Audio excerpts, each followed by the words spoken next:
نو دا لإلاف قریش صورت تاسو ټولو له درځي، مشرانو له مرځي، کشرانو له مرځي، زنانو له مرځي، تاسو په منځونو کې هم وایي وړکې صورت د اخري له صورتونو کې شته، اکثر خلکو له ورځي ځوانانو له. خو د دې چې کوم فضایل راغلي دي علماو لیکلي دي او د دې چې کوم مجرب وظایف دي ګاینه تاسو خبر شئ نو تاسو به نورو ډېرو وظیفو پسې مه ګرځئ. دې وخت کې ملک کې دوه غټې مسلې دي، یو د رزق ده، مهنګایي ده، تنګي ده، او یو د امن ده چې امن نشته دلته، روسته روزه مړ کېږي. نو د لإلاف قریش صورت یو بهترینه وظیفه چې زمونږ د استادانو او زمونږ د اسلافو د مجرباتو نه ثابته ده. نو کم سړی چې دا عمل کې راوسته نو دا دوه شیونه به ورکي، یو د رزق تنګي او یو چې کومه ده بدامني، یعنی امن کې به وي،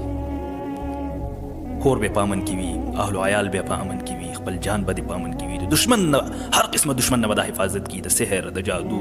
چې تا د په هرې لارې سره تا تکلیف در رسوي ته به په امن کې. حج وظیفه سره وظیفه دا ده چې د سحر مون نه بعد 11 پیرې لإلاف قریش صورت ویل دي او 11 مرتبه چې کوم دی د ماښام مون نه پس ویل دي. دې کې چې اطعمهم من جوع لفظ راځي په اخره کې، دې لفظ چې تاسو راورسئ نو دې کې به تاسو د خپل د رزق د تنګۍ حوالې سره د الله نه سوال صرف ذهن کې راولئ چې خدای د رزق د تنګۍ مې ختمه کړي، او ورسره وآمنهم من خوف دې کې به تاسو د دشمن د حفاظت سوال د الله نه کوئ، دا به ذهن کې راولئ چې خدای د دشمن نه مې په امن کړي. نو ان شاء الله العزیز زموږ د استادانو طرف نه موږ ته اجازه ده څومره زموږ د خلک د وظیفه ګوري هغه ټول ته هم اجازه ده د دې سیز نو خپل عمل کې راولئ. کور کې زنانه چې کومه ده هغې ته هم وایي چې دې عمل کې راولي، ماشومان هغه هم عمل کې راولي، یو به رزق کې برکت وي، بل به د دشمن نه حفاظت وي. الله رب العزت دې زموږ په مال کې برکت واچوي، الله رب العزت دې زموږ د دشمن نه حفاظت وکړي. نو دا لإلاف قریش صورت تاسو ټولو له درځي، مشرانو له مرځي، کشرانو له مرځي، زنانو له مرځي، تاسو په منځونو کې هم وایي وړکې صورت د اخري له صورتونو کې شته، اکثر خلکو له ورځي ځوانانو له. خو د دې چې کوم فضایل راغلي دي علماو لیکلي دي او د دې چې کوم مجرب وظایف دي ګاینه تاسو خبر شئ نو تاسو به نورو ډېرو وظیفو پسې مه ګرځئ. دې وخت کې ملک کې دوه غټې مسلې دي، یو د رزق ده، مهنګایي ده، تنګي ده، او یو د امن ده چې امن نشته دلته، روسته روزه مړ کېږي. نو د لإلاف قریش صورت یو بهترینه وظیفه چې زمونږ د استادانو او زمونږ د اسلافو د مجرباتو نه ثابته ده. نو کم سړی چې دا عمل کې راوسته نو دا دوه شیونه به ورکي، یو د رزق تنګي او یو چې کومه ده بدامني، یعنی امن کې به وي،